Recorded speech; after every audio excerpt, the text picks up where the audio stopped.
Batman, issue 219. Death casts the deciding vote.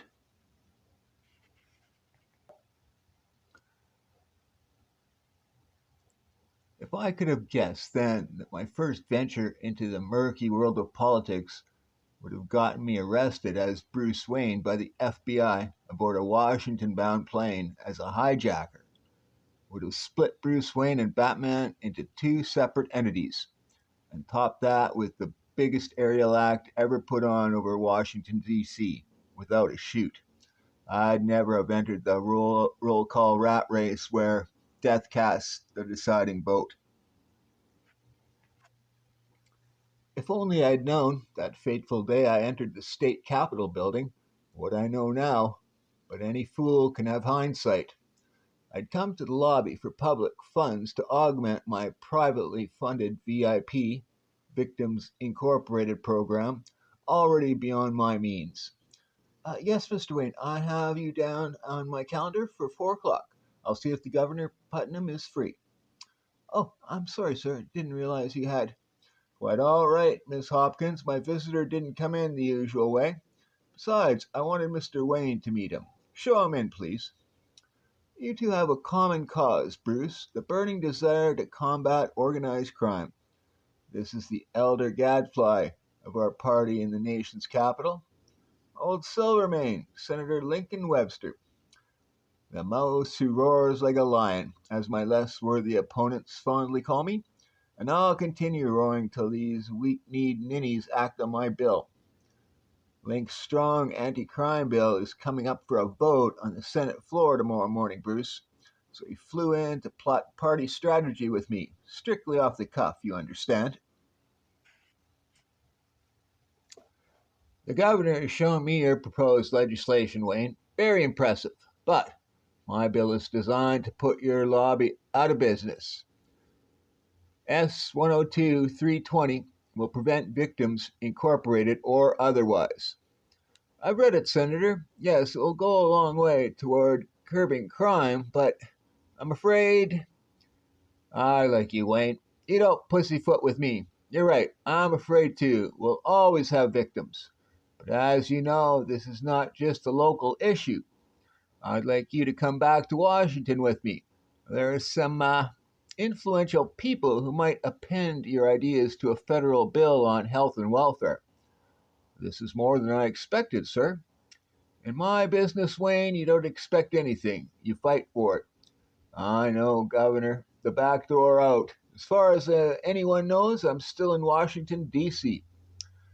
Yeah, boss, it's him all right. Just sneaking out the back door of the guy's ballywick.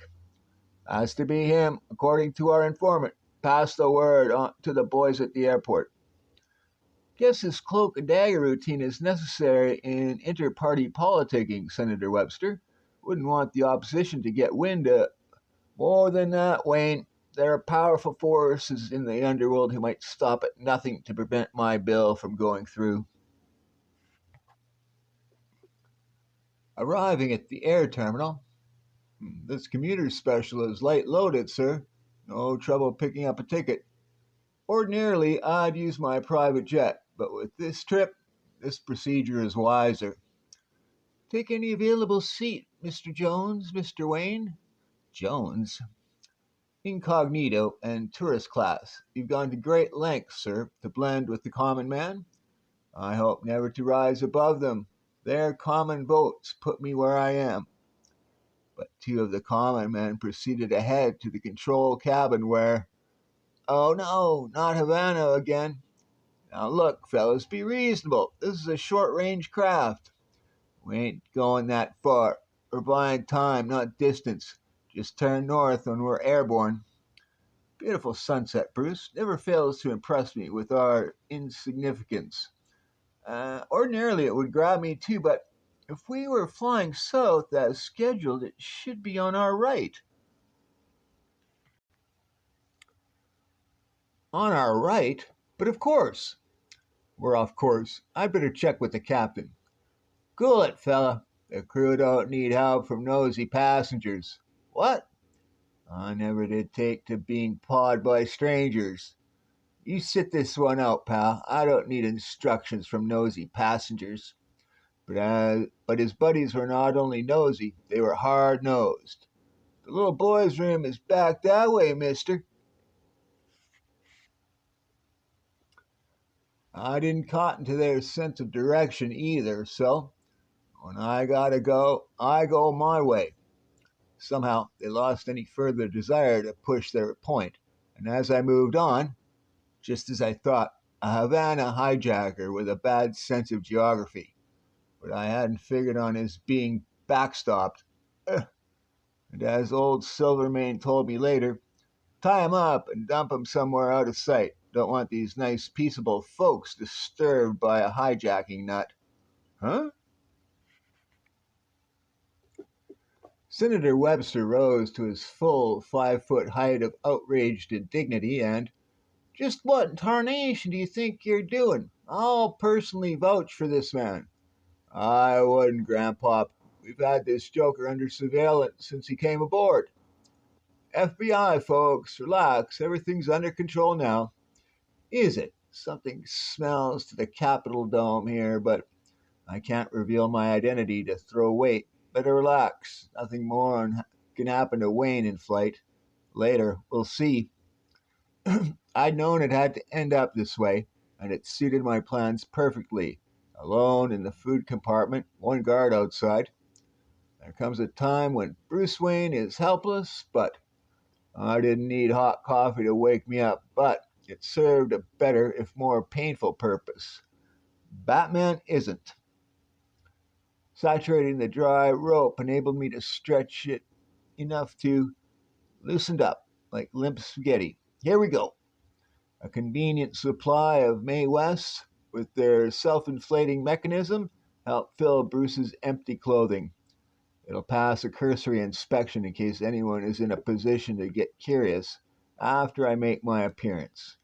Now to get to the bottom of this. They weren't after me. Just what is their game? I was in no mood to play fair. Besides, I had to move fast. The thud of my fall guy killed some of the surprise, but Batman! How'd he get? Here? There's no hiding place from Batman, even on Cloud 9. I continue to pile up points for the Batman legend, hitting them where it hurt. Anytime you pick this spot, no matter where, count on me to be there and to put you on it. I put him on the spot all right, only the him turned out to be, okay, crime buster, freeze, or I freeze old Silvermane. Huh? Couldn't have known the senator's identity unless he was their target all along. Grab 'em, boys. Fasten seatbelts, we're landing. We're here. No time now to fool with bad stuff. Toss him in with the other creep. So there I was, right back where I started from, and Bruce was no great help to me now. The boss will decide what to do with him. We came in over an abandoned airstrip somewhere deep in the backwoods and taxied into a hangar. They were taking no chances on being spotted if an air search were launched for the senator. Here they come, boss. Old Silver Lips ain't gonna make Washington after all. I demand to know who's responsible for this outrage. Hush your silver tonsils, old coot. Let the boss tell you. I regret the need for concealment, Senator Webster, but a man in my position can't afford the public acclaim you enjoy. Because even though your anti-crime bill will fail to pass tomorrow, I shall still be a most wanted man. So that's it. With the senator absent at the roll call vote, the nod goes to the opposition by a slim margin default. Rest assured, Senator, not a hair of your silver mane will be harmed. In the morning, after your brainchild is defeated, you'll be flown back to Washington. Why, you unmitigated, corrupt imitation of a man, if you think I'll rest until. Easy, Senator. Wouldn't want you to strain your heart. You're on borrowed time right now, after those last two coronaries. Yes, you're right. I have to live to see you and your foul syndicate behind bars. But even you wouldn't let my friends, Bruce Wayne and Batman, remain trussed up all night. Batman? Here? Why didn't you tell me? Didn't have a chance, boss. We had a little hassle, but they're safe. They weren't prepared for the surprise I'd planned for them when they came to check. Safe? Who's that? Wayne, the Joker who played hero, but Batman's gone. Emergency exit. You idiots, find him. With that menace on the loose, this whole scheme could go up in smoke. It was the oldest ruse in the books, but it worked. Leave an open door, and they always figure someone just left. Oh, my hat. Who dropped the boom? Who are you? None of your business. You've caused me enough trouble for one night. He sure had enough trouble now, not to worry about me. So I was untied, and now get back to your seat and stay there. Bruce, you all right? I'll be a lot better if you listen carefully. Then, giving them enough time to get real uptight about the missing Batman, we went into our act. He's nowhere, boss, but like into thin air. Know what I mean? My heart. I warned him against getting worked up. Hasn't he got some medicine on him? Afraid not. He tried to refill his digitalis prescription at the airport before we left, but the druggist was closed. Got to get him to a hospital fast, unless you want to cap this kidnapping caper with a murder. Uh-huh. You expect me to fly him for help so he can recover in time to vote that anti-crime bill into being?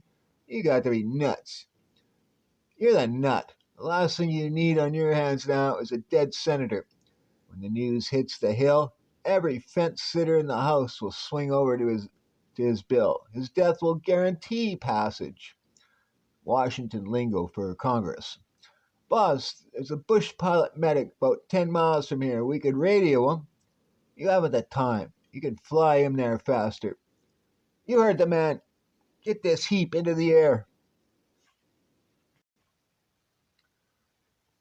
And as we took wing again, okay, Birdman, just fly and keep your eyes front.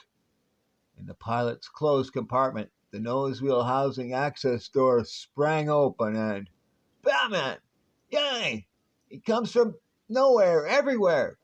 The mysterious appearances finally got to them, and they cracked.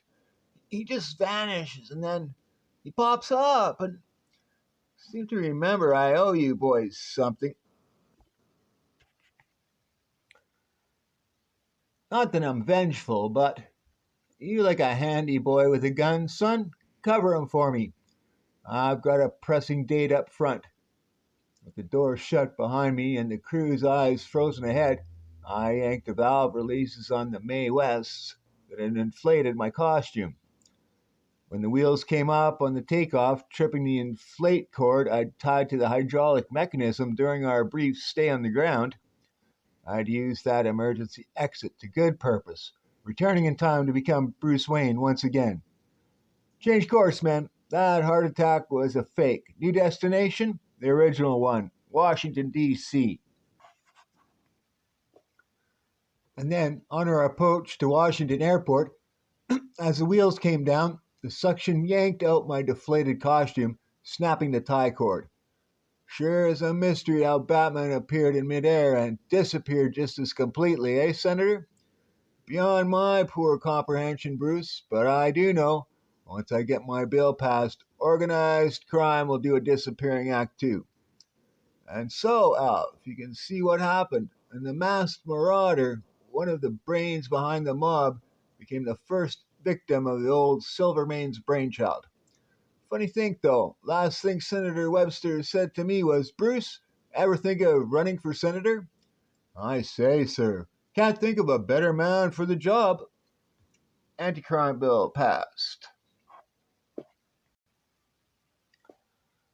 Night falls on Christmas Eve in Gotham.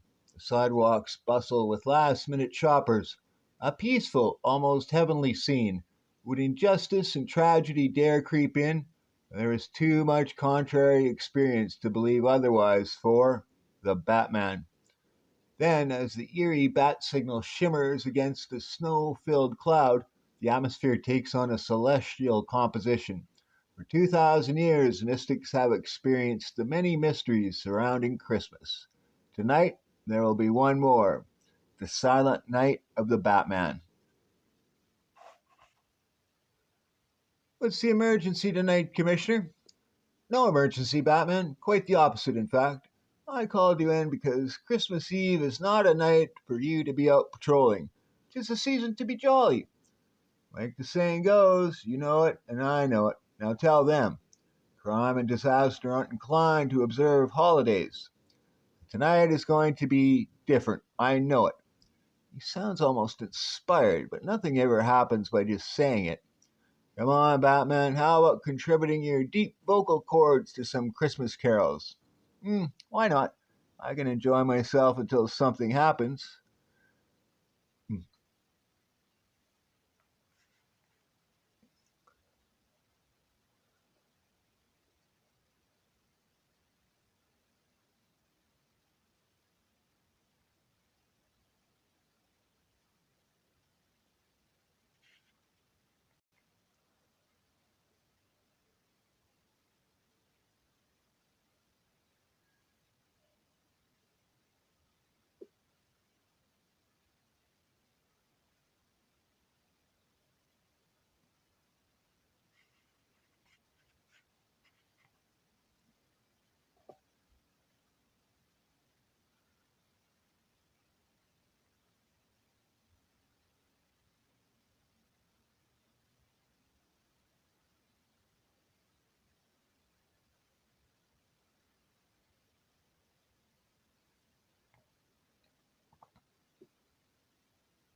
Good heavens, it's 6 o'clock. We've been singing here all night.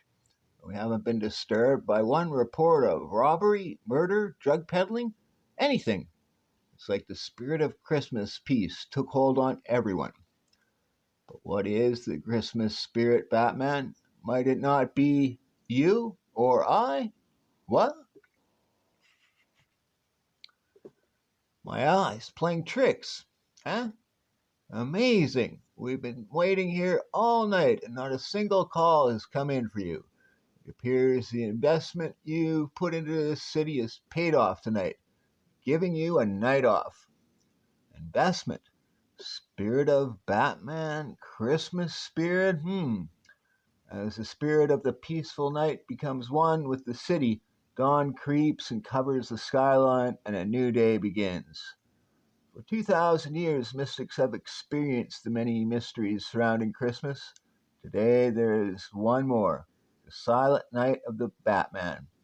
In this holiday season of goodwill, peace. Time to kill. A DC extra. In 30 days, Jed Bruno knew he would achieve his greatest ambition, for he had already traveled 30 days into the future and had actually witnessed his triumph. But time has an unpredictable way of deceiving people that not even Jed Bruno could foresee. As the past events of my life unreel before me, it becomes clear now that graduation day from college marked the start of my bitter rivalry with Andrew Selden. Congratulations, Mr. Selden, on graduating with the highest honors in your class. As far as I was concerned, second best meant nothing in my private duel with Selden. And you, Mr. Bruno, graduate with second highest honors. We were both scientists, but each time I failed, Selden succeeded. He built the world's fastest monorail, planned the first space station, perfected wireless transmission of energy. But I was willing to ignore all of Selden's triumphs if I could only best him in one invention: this machine for traveling through time. I know I'm close to making it work, but even this victory was snatched out of my grasp when The electrifying news that Professor Selden has invented a time machine. It will be demonstrated in Gotham Square 1 month from today. No, no! That night I resolved to steal Selden's plans for this time machine and use them myself. I can't open his safe, but I've thought of a better way to rob him of his triumph. I gloated at the sheer simplicity of my plan. I'd travel into the future to the moment of Selden's greatest success and kill him then. 1 month from today, Gotham Square. I don't know how long it took me to travel 30 days into the future. It really didn't matter. Andrew Selden's moment of glory is about to turn into his moment of death. Ladies and gentlemen, I present the inventor of the time machine. I could restrain myself no longer. My mission into the future completed, I returned through time to the present. I wish I'd been near enough to see his face when. What? The shocking realization of what was happening hit me with the force of an atom bomb explosion. My memory, it's fading. I can't remember what happened in the future. And I heard Selden's voice, and in a panic I fired. Who's there? No, no, don't shoot. The plans for the time machine weren't in the safe. I found them in Selden's pocket. Selden's time machine will never work again, but my model will. No one suspected me of the murder, and a month later the world of science hailed me as the inventor of the first time machine. What happened in that minute before I killed Selden, I can't remember. In honor, a ceremony was held in Gotham Square. Ladies and gentlemen, I present the inventor of the time machine. An inner voice tried to warn me to turn around just as a rifle shot rang out. Ah, I remember. He's been shot. It's murder. No, it's suicide. Andrew Selden has beaten me again. The end. Originally published in the Phantom Stranger number 5, 1953.